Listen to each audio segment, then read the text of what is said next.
So I played a heap of the finals while the beta was out over the last week and a bit, and the game is seriously fun. It's a lot more enjoyable than I actually expected it to be, and I genuinely do think this game has some absolutely mad potential to shake things up a little bit in the FPS genre.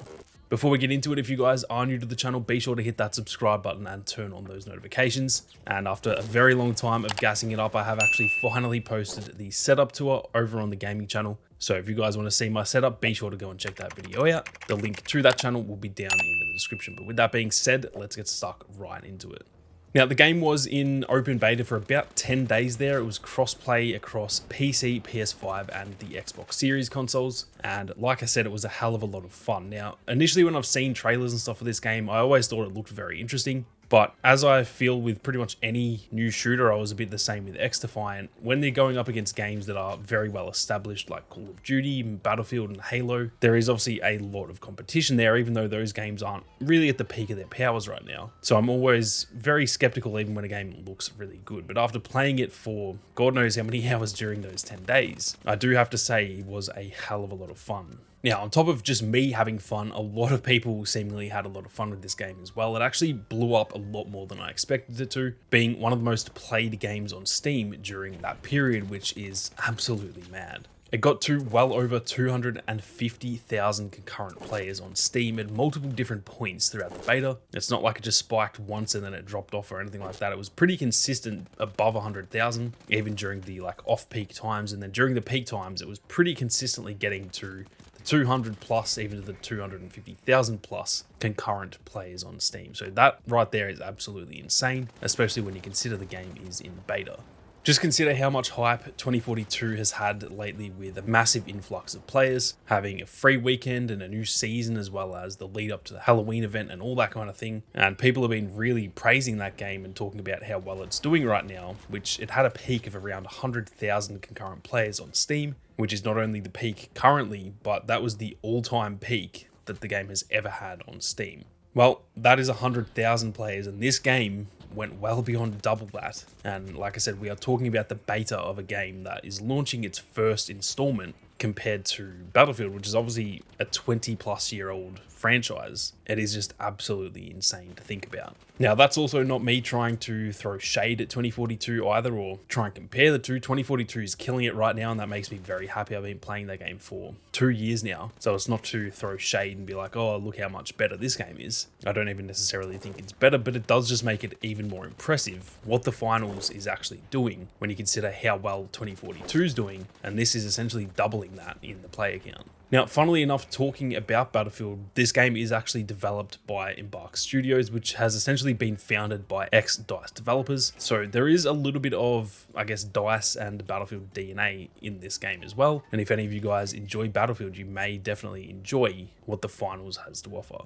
The game has some pretty crazy destruction. I would actually argue it's better than the destruction ever was in Battlefield, which is pretty mad to think about. On top of that, it's also got really nice visuals, which is something that, you know, all the old Battlefield games used to be such good looking games. Even 2042 looks pretty damn good. And the other thing that is kind of similar is that this is a bit of a unique spin on, I guess, the rest of the shooters in the genre, which once again is exactly what Battlefield used to do during its prime. Not so much the last few, or I guess, to be fair, they have been a bit unique, but not maybe in the best ways. But this is very reminiscent in a few ways of some of the elements that used to make Battlefield such a great game when it was at its peak. And you can definitely feel some of that DNA in the finals. Now, obviously, I've made a lot of content over the last probably 2 months now talking about XDefiant, and a lot of what I've mentioned about that game kind of goes the same for the finals as well. The fact that they are launching a free game during a period where there's really not any first-person shooter games that are absolutely killing it, that could be absolutely massive for both XDefiant and now the finals too, because they've obviously got, I guess, an opening there to get their foot in the door with, like I said, Call of Duty not doing amazingly well. It's doing well for sales and everything, but I think a lot of the community is really not happy, even with Modern Warfare 3 looking probably like the best COD in about 10 years now. Even Battlefield is doing a lot better than it was, but obviously 2042 is still still not like the peak of Battlefield. And you could even say the same for Halo, that Halo Infinite has had a big turnaround, but it's still not, you know, peak Halo. So there is an opening there for them to get their foot in the door, both with XDefiant and now the finals, like I mentioned. And the thing is, if they can stick the landing, then they're in with a really good chance of getting a lot of players in the door who, like I said, are kind of bored of those other games. And because this game is free, they're going to want to try it. It's free. It doesn't give you any, I guess, risk compared to if you want to try Modern Warfare 3, for example, you have to pay $100 to try it. So there is a big bonus there. And like I said, that could bring a lot of players in the door. And if they can stick that landing, well, hopefully that can cause a lot of them to stick around while, like I said, there aren't really any other shooters out there to play. I don't think any of the other shooters I mentioned are going to be doing enough to draw people away from the finals or XDefiant, provided those games can manage to launch well and have a really solid live service. It's honestly been quite some time since I've felt that kind of addiction feeling when you play a new game for the first time. I did feel that a little bit with XDefiant when that was in its beta as well. And I definitely have felt that with the finals. Honestly, when I first started playing, the first few games I was pretty bad at the game and it made me feel, oh, maybe this game isn't that good. Once I got the hang of it, I honestly felt addicted and I played a hell of a lot of time during that open beta. And I really do think this game has some pretty insane potential. It all just kind of comes down to how well it launches, as well as obviously how well they can manage the live service. Take a look at a game like Halo that launched so well, yet the live service was so bad that it still managed to, I guess, kill the game at the time. And so it's not just down to the launch. I think it has to definitely launch well, but then they have to kind of keep people hooked. And I think the future of the game really just depends on those two things. If it launches well, you're going to have a lot of people there who are playing for the first few months. And then once you've done that,